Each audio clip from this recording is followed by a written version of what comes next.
The Barbados dollar will not be devalued. Our top story in this Barbados Today evening news update for Friday, November the 10th. So glad you could join us. I'm Emmanuel Joseph. The Barbados dollar will not be devalued. This assurance today from the man in charge of the economy. Against the backdrop of falling international reserves and high debt, some economists and others have warned that the dollar is under threat. But Finance Minister Chris Sinclair insisted the Barbados dollar will not be touched as he addressed the annual conference of the Institute of Chartered Accountants at the Lloyd Erskine Sandyford Center.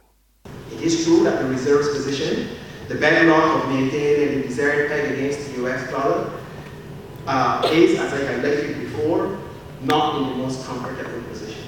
However, the reserves, just above 8 weeks of imports, are yet enough to defend the local currency.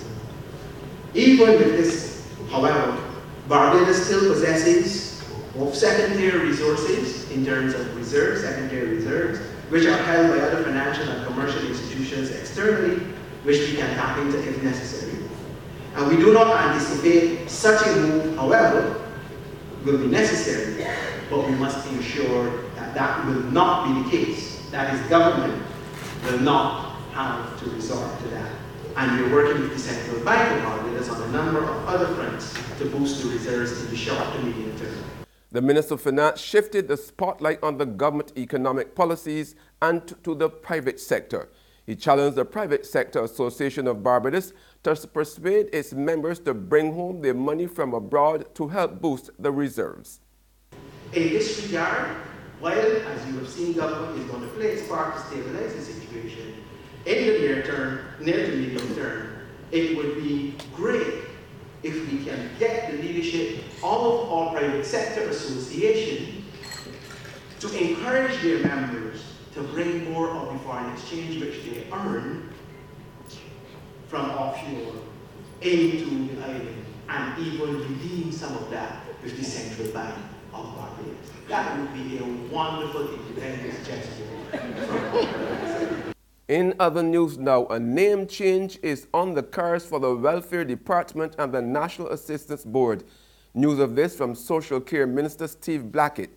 Speaking to reporters on the sidelines of the launch of the Salvation Army's Christmas Kettle Appeal in Jubilee Gardens this morning, Blackett says the move is to put a stop to the stigma attached to the two bodies, which provide vulnerable Barbadians with assistance. We want to change the entire environment, the entire work ethic, and the entire ethos of the Welfare Department so that people would not feel badly about themselves if they have to present to the Welfare Department to require the services that they offer. The National Assistance Board is going to be called the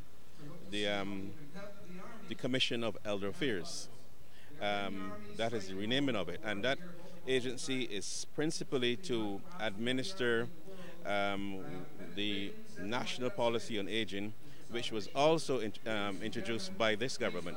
So that agency's remit and mandate will now be to principally take care of the welfare of the elderly in Barbados. So it's going to be called the Commission of Elder Affairs.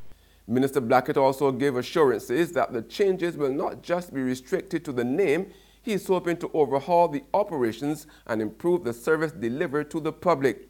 Saying that the Welfare Department cannot provide all the help on its own, he praised the work of the Salvation Army and urged more businesses to support this year's appeal. Community Relations Officer of the Salvation Army, Major Denzel Walker, said this year they are trying to raise $750,000. He noted that more Barbadians have been seeking help. More persons have been coming to us. We do not turn anybody away when they're coming for when they come for the food. What we do encourage them to do is to register the welfare office so that they have an idea of more people that are coming to us. A government senator gives the University of the West Indies Cayfield campus a failing grade. Senator Verla De Pisa charges that the tertiary institution has lost its prestige and is lagging behind its regional and international counterparts as she delivered the weekly DLP lecture this afternoon. Defending the government's decision to stop paying the full tuition fees for students attending the University of the West Indies, De Pisa suggested that the campus lowered its standards in a misguided attempt to fast-track its vision of having a university graduate in every household. I will say without fear of contradiction, but with every expectation of contradiction, that the policy of a graduate in every household was misguided as sold. That is not to say that you don't think that there are persons who can reach that standard, but if it is that you had to lower your own standards in order to achieve that, as opposed to raising up people's standards to get to yours, then you have missed the mark. A special guest stopped at the Wesley Hall Junior School at King Street today. American professional bodybuilder, seven-time Mr. Olympia, Philip Heath, delighted the children as he gave them some special advice. But you guys have to do what? You have to be a better version of yourself. You have to listen to your teachers. You have to hug your parents and tell them thank you. Tell them that you love them. And you gotta stay out of trouble, okay? I don't want to see any troublemakers in here, all right? I want to see better versions of self. I want to see champions in there. Who says that they can be a champion? Raise your hand. Yes! All right. Okay. There's regional and international news after this short break. Join us from November 16th to 19th, 2017 for the Barbados Food and Rum Festival, where acclaimed Barbadian chefs and mixologists are joined by Chef Jean-Georges of the US, Chef Tom Akins of the UK, Chef Chris De La Rosa of Canada to create dining experiences to delight the senses. Visit ticketpal.com and all TicketPal locations to get your tickets, and visit foodandrum.com for more information.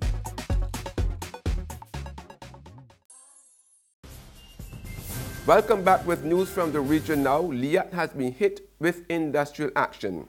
Pilots have grounded the airline following a disagreement with management about a company's decision.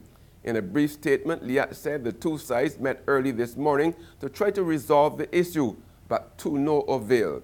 Liat's chief executive officer, Julie Reefer-Jones, apologized to travelers for the disruptions and assured that the airline was moving swiftly to restore regular operations. And further afield, French authorities are continuing investigations into an incident which left 3 students injured this morning. A man intentionally drove a vehicle into 3 students outside a high school. The driver has since been arrested, but authorities have ruled out suggestions that it may have been a terrorist attack. More in this report from the CNN. Well, what we're hearing from authorities is that an investigation has been opened into this incident, but not a terrorist investigation. So it suggests that French authorities do not believe that this was terror-related. But that car was driven, they say, deliberately into this group of students. What we know for the time being is that one Chinese national has been severely wounded, another more likely injured, and a third French national this time is suffering from shock. That's the extent of the casualties. We are also learning from official sources that the man who's now under arrest for having driven his car into the group of students did have psychiatric problems, was known to have had troubles of this sort before. So not a terror-related incident for the time being. It is, in any case, not being treated as such by authorities. That's news, but for the very latest, visit our website at www.barbadostoday.bb. You can also subscribe to our e-paper, email updates, or like us on Facebook. We are also on Izumi Media in bus terminals, as well as screenplay at supermarkets and gas stations near you. You can also hear us on Mix 96.9 FM. I'm Emmanuel Joseph. Have a fantastic weekend.